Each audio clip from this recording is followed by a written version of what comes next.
Look at a religious perspective now, and just focusing on the role of the church when it comes to the liberation struggle here in South Africa. I have a book here in front of me. They're Burning the Churches is the title, by Patrick Noonan. I just want to read something at the back here by Mr. George Bezos, one of the treason trialists, of course, a veteran in our struggle here. He says the Vaal Triangle is where the liberation revolution began in earnest, and that's what we're discussing today. The church where we're at today is where many people assembled to begin the uprising here in the Vaal against injustices in the form of a raise in their rent and other social issues that prevailed in the day. So we're going to speak to now Gift Moerane. He's the Provincial Secretary of the South African Council of Churches. And Tate, a very good morning to you. Thank you so much for your time. Good morning to you and listeners, please.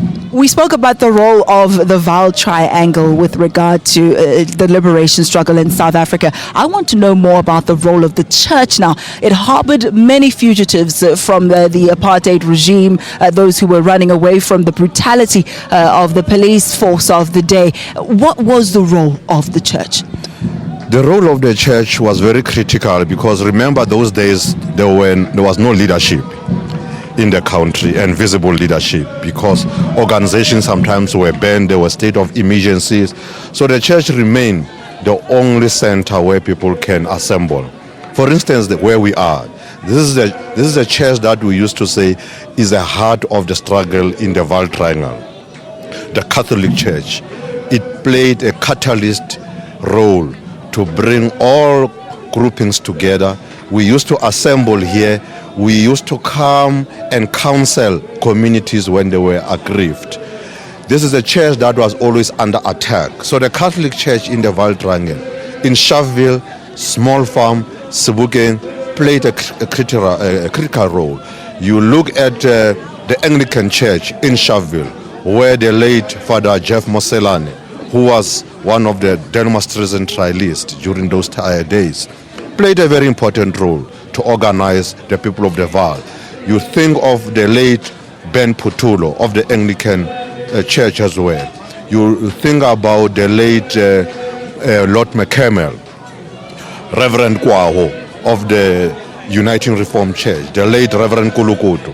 So during the 80s, there was what was called the Vaal Minister Solidarity Group. That group actually was in solidarity with the community during that mass action when leaders were arrested, young people detained, organizations banned. Then the clergy came around. When people were killed during September the 3rd, the clergy in this area came together and formed that forum, collected resources to assist the families, organizing the funerals for those who were killed. And the clergy played a role of mediating between the security forces and the leadership, trying to protect the leaders. The church played a role of providing sanctuary to activists who were under attack. So the South African Council of Churches, then the Archbishop Desmond Tutu, who was the then General Secretary of SACC, sent a field worker here, Mr. Tom Mantata, who ended up being one of the Denmark's trialists himself. He was arrested because he came here to listen to the community, to find out so that he can report back to the General Secretary about the situation. And that's what led to the situation where pastors, clergy were arrested and formed part of the trial. And we actually want to say, if it was not because of the church, the liberation in this country would not actually be where it is currently, because there are prominent church leaders. You think of the Reverend Dr. Frank Chikane, who was always in this area every month, making sure that he provide leadership.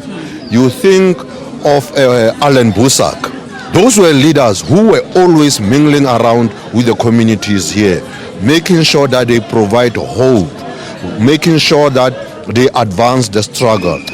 it was practical in nature, living out the scriptures. And I think it's very insightful, and I thank you so much for your time, Ntate, because while some were using the Holy Scriptures to advance apartheid and segregation, and were doing so in the name of religion, there were those who saw through the lines and the threads in the Holy Scriptures that spoke about justice, and were living those out practically in a very, very dangerous time. Harboring fugitives was a serious offense during that day. Another institution, I suppose, that was very critical in the liberation struggle are the arts.